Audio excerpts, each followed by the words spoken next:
আসছেন প্রধানমন্ত্রী তারেক রহমান। দর্শক, মৌলভীবাজার জেলার শ্রীমঙ্গল উপজেলার ভিক্টোরিয়া উচ্চ বিদ্যালয়ের এই মাঠে আগামী 17 জুন আসছেন প্রধানমন্ত্রী তারেক রহমান। তিনি এই মাঠে বিশাল জনসভায় ভাষণ দিবেন এবং তাদের যে নির্বাচনী ইশতেহার ছিল ফ্যামিলি কার্ড, এখানে ফ্যামিলি কার্ড বিতরণ করবেন। আমাদের সাথে এখানে কয়েকজন নেতাকর্মী আছেন, আমরা একটু জানবো যে এই প্রধানমন্ত্রী তারেক রহমানের আগমনে নেতাকর্মীদের মাঝে কেমন উৎসাহ উদ্দীপনা। আমরা এখানে আমাদের মৌলভীবাজার জেলার আমরা 3টা জিনিস দাবি করেছিলাম। হ্যাঁ, এই আমাদের মেডিকেল কলেজ, আমাদের শমশেরনগর এয়ারপোর্ট আর আমাদের কলেজটাকে ইউনিভার্সিটির রূপান্তর করে, এগুলো 3টা মেজর জিনিস। ঠিক আছে, এগুলো আমার উন্নয়ন যেগুলো হবে সেটা তার মতন চলবে, এটা নিয়ে কোনো কিছু নেই। ওগুলো নিয়ে আলোচনা করবো না, আমরা এখন বড় ইনফ্রাস্ট্রাকচারাল বিষয় নিয়ে আলোচনা করছি। আপনারা জিনিসটা একটু খেয়াল করেন যে 3 মাস ক্ষমতায় আসে, 4 মাসের মাথায় প্রধানমন্ত্রী, 4 মাসের মাথায় প্রধানমন্ত্রী মৌলভীবাজার আসছেন। হ্যাঁ, উনি নিজ থেকে এখানে আসছেন এবং আমরা যে দাবি দাওয়াগুলো দিয়েছি এগুলো আমি উপস্থাপন করবো আজকে ওই 16-17 তারিখের এখানে। মাননীয় প্রধানমন্ত্রী মৌলভীবাজারের প্রতি সহানুভূতি বলেই তো উনি এখানে আসতেছেন আজকে। এই যে 20টা জেলাতে এই কার্যক্রমটা হবে কিন্তু একসাথে, কিন্তু এখান থেকে লাইভ এটা সারা বাকি 20টা জেলার প্রচার হবে। হ্যাঁ, তো উনি মৌলভীবাজারকে সিলেক্ট করবেন।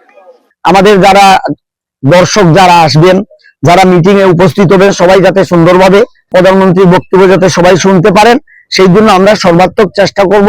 এবং আমাদের এই প্রোগ্রাম আমি আশা করতেছি যে গ্রেটার সিলেটের ভিতরে সবচেয়ে সুন্দর একটা প্রোগ্রাম আমরা উপস্থাপন করব।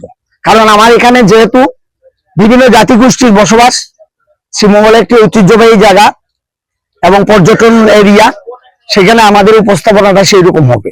আপনারা জানেন যে এসএসএফ মাননীয় প্রধানমন্ত্রীর ক্লোজ প্রোটেকশনের দায়িত্ব থাকে, এরপরে দ্বিতীয় স্তরে পিজিআর থাকে এবং তৃতীয় স্তরে পুলিশ নিরাপত্তার বিষয়টি নিশ্চিত করে থাকে।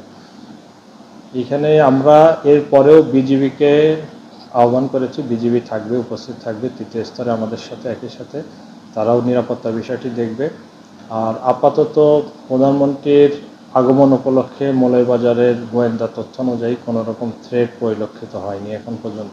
মাননীয় প্রধানমন্ত্রী জনাব তারেক রহমান সাহেবের আগমনকে স্বাগত জানানোর জন্য শ্রীমঙ্গলের মানুষ প্রস্তুত এবং তাদের দীর্ঘদিনের আকাঙ্ক্ষা উন্নয়ন সফল হবে সেই ইচ্ছাও তারা মনের মধ্যে পোষণ করে রাখছে।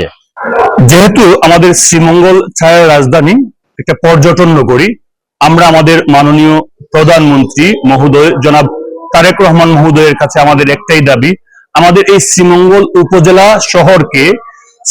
উপজেলাকে বাংলাদেশের অন্যান্য উপজেলার সাথে সড়ক যোগাযোগের ব্যবস্থা সুন্দর এবং 4 লেনের করার জন্য। আমরা শ্রীমঙ্গলে প্রধানমন্ত্রী আসবেন, এটাই আমাদের জন্য অনেক বিশাল খবর।